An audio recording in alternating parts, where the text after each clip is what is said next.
జిల్లాలో ఎలాంటి సమస్యలు ఉన్నాయి, దాన్ని ఎలా దీన్ని అంటే మీ ఇన్పుట్స్ కావాలి. ఎందుకంటే ఒకసారి కేవలం ఒక సెంట్రల్ కమాండ్ నుంచి కనుక సెంట్రలైజ్డ్ అడ్మినిస్ట్రేషన్ కాకుండా ప్రతి జిల్లాకి వెళ్ళి కనుక్కోవాలని చాలా రివ్యూ మీటింగ్స్లో ఉంటే దాని నుంచి ఉత్పన్నమైంది ఈ వర్క్షాప్. సో నాకు మీరు మనస్ఫూర్తిగా మన objective to fulfill the dream of Honorable Prime Minister Sri Narendra Modi ji to give sustainable water with a per capita of 555 liters per day as on now, and in future it should be never ending supply of water. That is the final objective of Jal Jeevan Mission.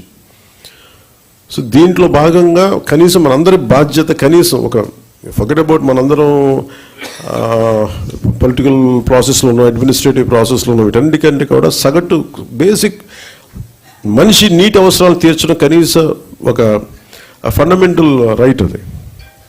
ఇది కొంచెం మానవతా దృష్టితోటి కొంచెం ఈ కేవలం మనం అధికారులు లేదంటే మనం కూర్చోబెట్టి వ్యవస్థలో భాగస్వాములైన వాళ్ళు కాకుండా ఒక మానవతా దృక్పథంతో అందరం దీన్ని ముందుకు తీసుకెళ్ళాలి. మీ అందరి సహకారం కావాలి. డిజైనింగ్లో చాలా చాలా లోపాలు ఉన్నాయి. పైప్ లైన్లు వేసేస్తున్నాం. పైప్ లైన్లు వేసేస్తే కనీసం ఒక 3